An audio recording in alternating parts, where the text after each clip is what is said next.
Just before we get started, I do want to say that this video is sponsored by World of Warships, the thinking man's action game. Register below for a bunch of bonuses, more on them in a bit.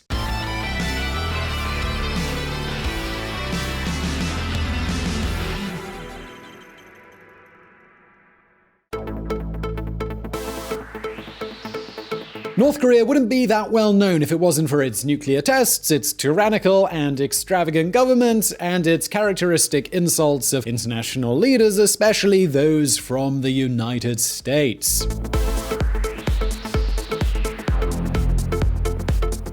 Comparatively speaking, it's a poor country, a country that has just over 25 million inhabitants, no relevant industry or commerce, and a strikingly low purchasing power. However, North Korea has been, is, and will be a leading player in many international forums and summits due to its constant human rights violations and its advanced nuclear and ballistic program. The fact is that 2019 was a particularly complicated year for its dictator Kim Jong-Un, and 2020 doesn't look much better. Because, you see, along with the effects of international sanctions on imported materials and products of all kinds, the country is going through a severe food crisis due to drought, floods, and other circumstances that have caused crop yields to drop to a 5-year low. To give you an idea, food shortages are estimated to affect almost 40% of North Koreans. This means that the state cannot guarantee the minimum nutritional requirements to more than 10 million people. So 10 million people now depend on international humanitarian assistance.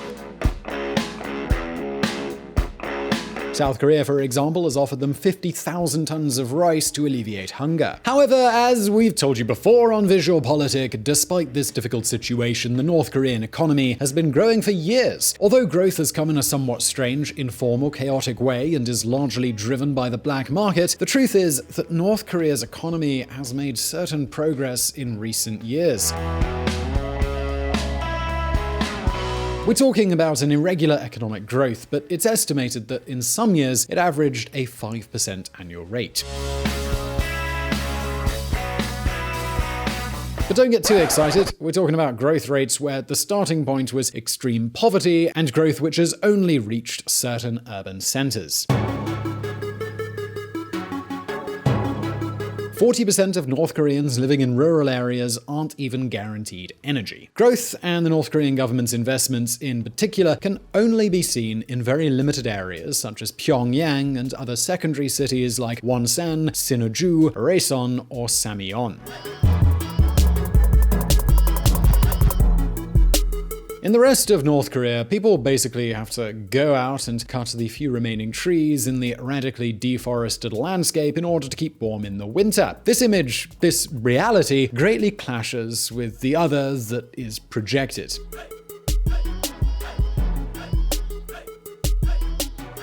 This is the new Pyongyang that the North Korean regime is trying to build. And we aren't just talking about Pyongyang. In recent years, they've endorsed macro projects that are no longer focused only in the capital.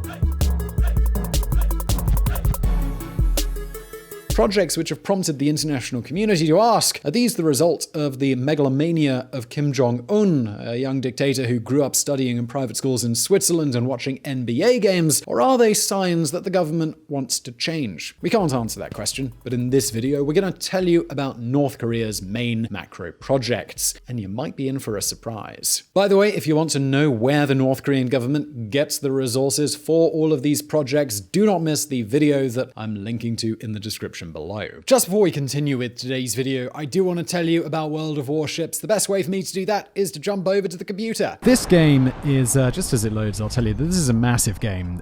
You command a huge naval fleet. There are just an absolutely endless number of ships that you can command. And it's incredibly detailed. You can see there's different weather depending on the situation here. You can see it's pretty polar, it's pretty icy. Oh, that guy's got dazzle camouflage. That's very cool. She made a video about that. Wow, this battle's hotting up. Well, at least I got that guy. Where are these guys coming from? It's so foggy. Aim where he's gonna be, Simon. Come on. Come on, let's get him. The ship is on fire. Yeah, dude, I can see the ship's on fire. It's really on fire. Our victory is in sight. This is good news. So I'm just gonna sit around capturing this area. Guys, I should tell you what you can actually get if you sign up through our link. 250 doubloons, 1,000,000 credits, so you become a millionaire in this game. You get the USS Charleston as a bonus ship just for joining through our link. So yeah, guys, we're definitely going to win this one. This is World of Warships. Sign up below, and yes, enjoy the game. There we go. Beautiful, sweet victory.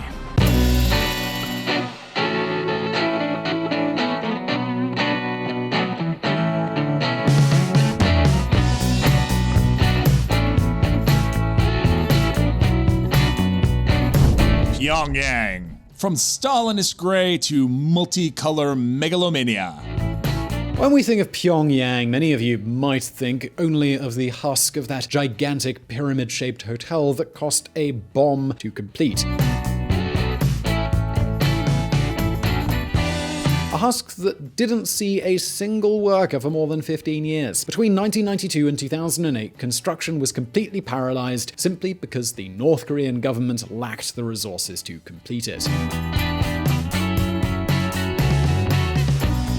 First as a result of the fall of the Soviet Union, and then due to the effects of the arduous march, a famine that ended the lives of more than 2 million people. It's a building that's been called one of the great emblems of the regime, whose construction was implemented by Kim Il-sung, the grandfather of the Kim dynasty, and remained unfinished throughout Kim Jong-il's entire era, and which Kim Jong-un covered with glass and a giant LED screen. What's inside? Well, nobody can tell. As for a hotel, the real hotel, it doesn't look like one. Since its completion in 2016, not a single guest has been seen to enter. In other words, we're looking at a first-class prop.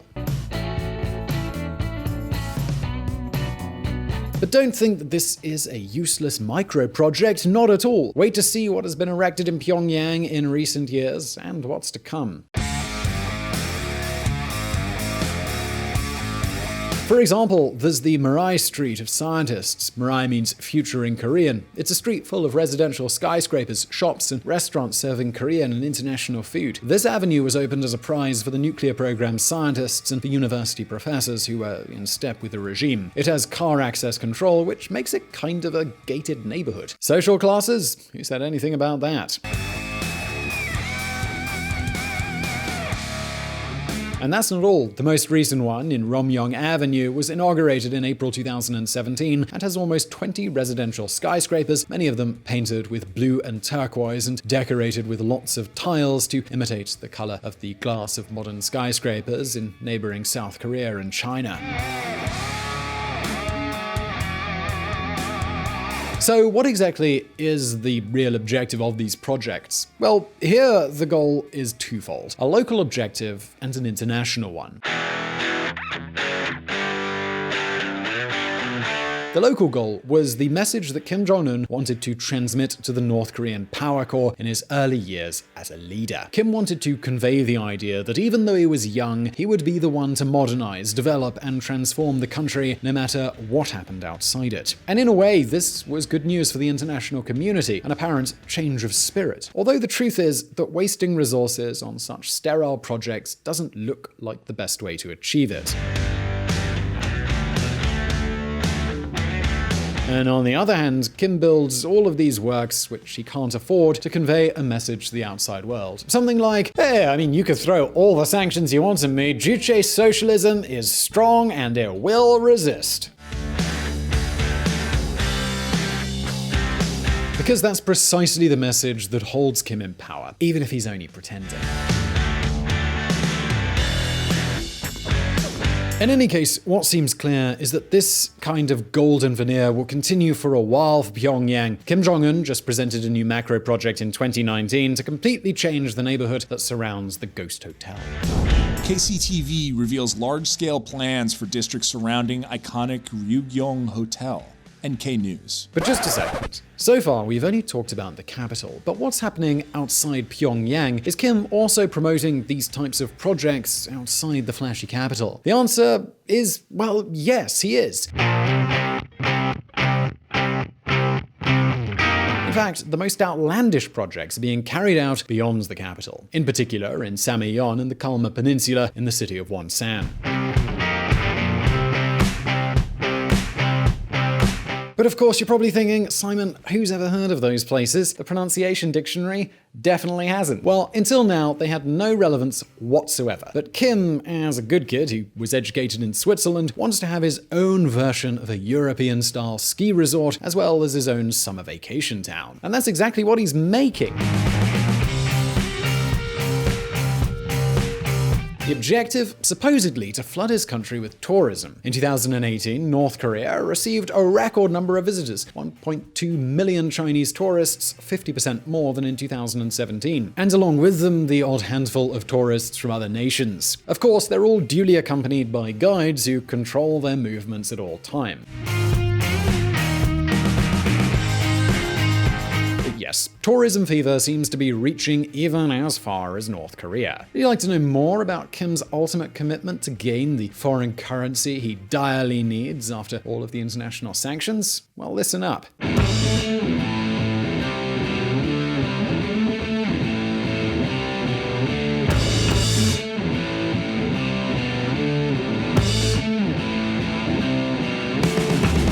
Two new cities for summer and winter.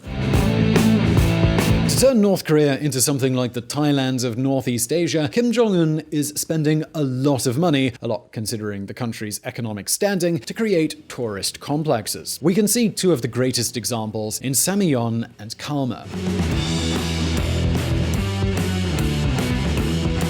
Samyon is a town located at the foot of Mount Paektu, which, according to Korean tradition, is the place where Korea was founded. And also where, according to North Korean propaganda cartoons, Kim Jong-il was born, and, where birds sang and a bright rainbow danced on the horizon.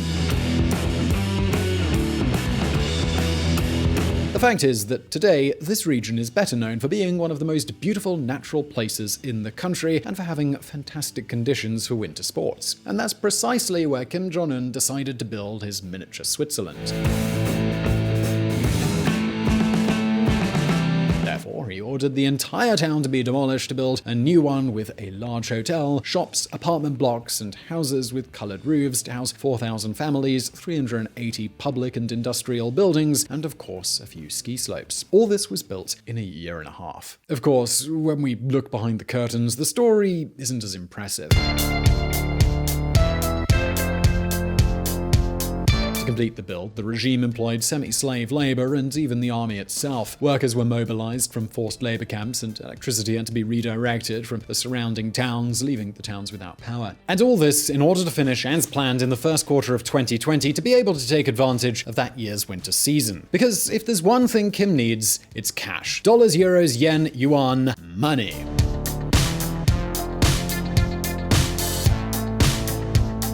Perhaps with a bit of luck, one or two Chinese tourists will go down his ski slopes and stay in one of his soulless accommodations. Anyway, Samyon has been sold by the regime as the socialist utopia, the demonstration that the regime can create a winter paradise. However, Martha Thorne, executive director of the prestigious Pritzker Architecture Prize, doesn't see it that way. Check this out. It's just a simple ski resort. It doesn't reflect any new ways of living. Puts little emphasis on urban quality and public land use, and it doesn't project spaces where people can develop a full life. Martha Thorne, executive director of the Pritzker Prize. But well beyond these debates about urban planning and the fact that it seems economically unfeasible, Samyon is currently one of the best places in the worst place on the planet. The question now is whether they'll be able to reproduce this in Kalma in the city of Wonsan. What is being built there is almost the opposite of the snowy Samyon. We're talking about a true summer vacation city. From end to end, it consists of almost 5 kilometers of buildings that are all currently under construction. All this with a newly remodeled airport and a beautiful and shiny terminal to which nobody flies. Kim Jong-un wants it to be the Cancun of the East Sea, the North Korean Miami, the communist Benidorm. The project's magnitude makes it perhaps the most expensively unrestrained project of the last decade for the impoverished North Korea. We're talking about 12 hotels, 2 shopping centers, 26 commercial buildings, cinemas, an exhibition palace, an arcade game building, an indoor water park, an ice skating rink, a restaurant complex, and more than 48 mansions and 200 luxury chalets to lure in the tourist dollar. All this in a country that's closed to the world and anchored in extreme poverty, where a large part of the population has trouble even getting the minimum nutrients that they need to survive. Obviously, most North Koreans are not going to be able to enjoy this place. The country's elites, senior officials, and perhaps some tourists may use these services, but the others, well, they obviously won't.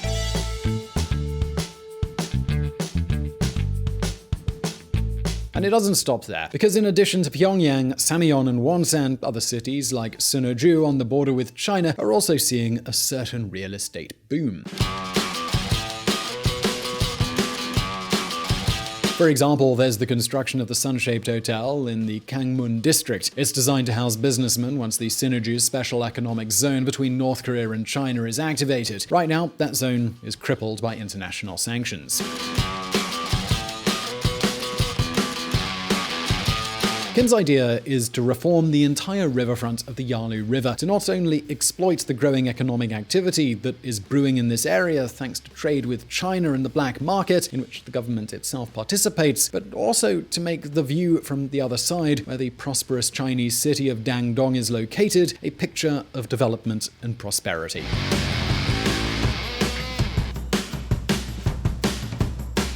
Now that you're familiar with North Korea's main macro projects, there's something we really need to clarify. All these projects may look like examples of development, but the reality is very different.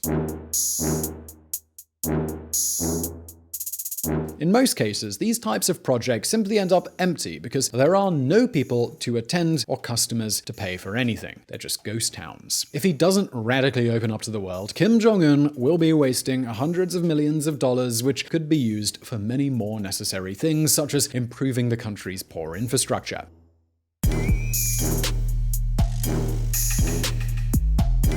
To give you an idea of the more than 25,500 kilometers of roads that the country has, only 800 are paved. That's barely 3%. These resources could also be spent on dams, pipelines, and dikes to avoid flooding when it rains heavily, and also to collect water reserves to prevent recurrent droughts and therefore food shortages.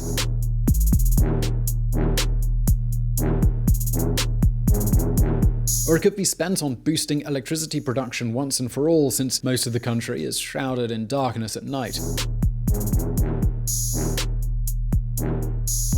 But of course, a ski resort or a vacation town is much more chic. Anyway, what do you think? Do you think that the country in general can benefit from these tourism projects? How can they fill these hotels while North Korea remains such a repressed place where one can't even move without a guide? Well, leave your answer in the comments below, and I really hope you enjoyed that video. Please do hit that like button if you did. Also, do check out our friends at Reconsider Media. They provided the vocals in this episode that were not mine. And as always, thank you for watching. And if you want to learn more about politics and hear even more of my lovely voice, you can join us at Reconsider Media. We have a podcast at reconsidermedia.com/podcast. See you there.